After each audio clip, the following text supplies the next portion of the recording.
So yun, good morning mga bossing. Ayan, fish update tayo. Ayan, so ito hindi ko na patatagalin.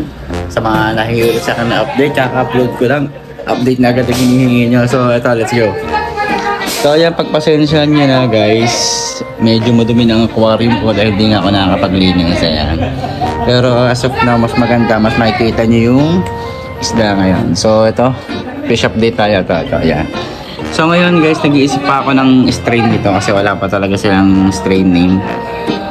Yan, diba? So tatlo sila. Ito, umuulo na to. Ayan, o. Continue, o. Ayan, umuulo na rin. Tapos yung blooms niya, ganda, no? So ito, meron ako dito isa pa. Ayan. This is para solid din to, ya. So ayan. Grabe yung pearl nito, o. Salamat ulit kay Boss Paolo. Nagbigay sa atin ng fry. Ayan. At ito pa, ito ang ano ko napapansin ko dito. Tingin ko female to eh. Itong isang to, parang female siya. Tingnan nyo. Pero ang ganda ng pearl niya eh. Ang buong buo. So ayan. Diba solid, no? At syempre si Snowy. Si Snowy, hindi ko na alam. Wala lang akong nararamdaman sa kanya. So parang si Snowy is ano na lang dito.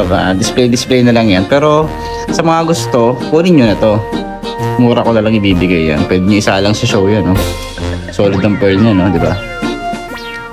So, ayun guys, comment kayo kung ano magandang strain name ng tatlo. Kasi wala pa talaga siya strain name. So, kasi yung tatlong fry na yun is test breed lang yan. So, ayan. Ayan yung resulta ng test breed.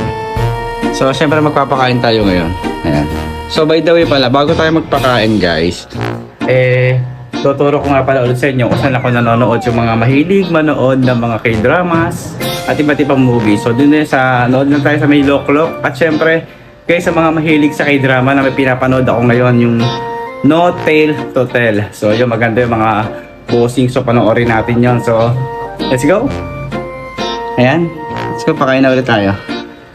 Ayan, pakain na ulit tayo dito. Dito ka pala siya nilagay yung pellet kasi niligyan ko yun ng aray cook. So ganito lang pinapakain ko yun. Minsan overfeed na ngayon, pakainin ko eh. Hop, ano, nakatulad niya, no? Ang dami na, namuunang, oh. So, dito natin bibigay kay Snowy yan.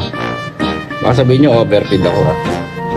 Ay, ayaw lumabas, ayun, oh. Dami, hop. Ayan, oh. Ang bango nito, guys. Promise. Ayan, oh. Yung aray cook na to, wala tong, ano, hindi siya mabaho, mabango yan yung aray cook. Ay, ang dami, gagi. Napadami. Napadami, oh. Yung natin kakainin niya yan. Yan, oh. Ay, gutom yan eh. Yan, oh. Kainin mo na yan, guys. Ano yan, pang isang buong kain mo na yan. Oh, pa isang buong kain yan. Nalilig ano siya, oh. Tatakot siya eh.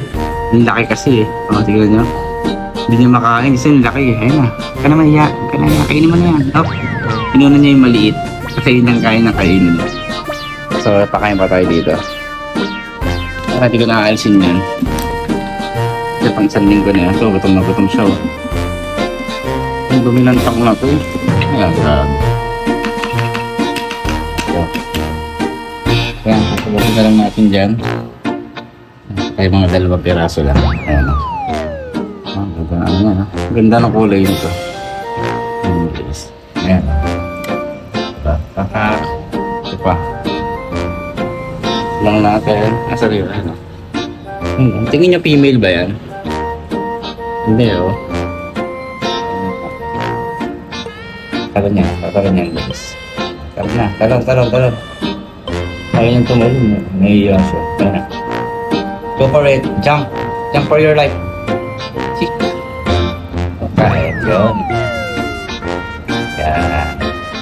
Sa nga pala, sa mga magtatanong kung ano pala yung parents nung tatlong fry, ang parents nga pala nun is NMAX Sisi at yung nanay niya is Apopis. So, ayun lang.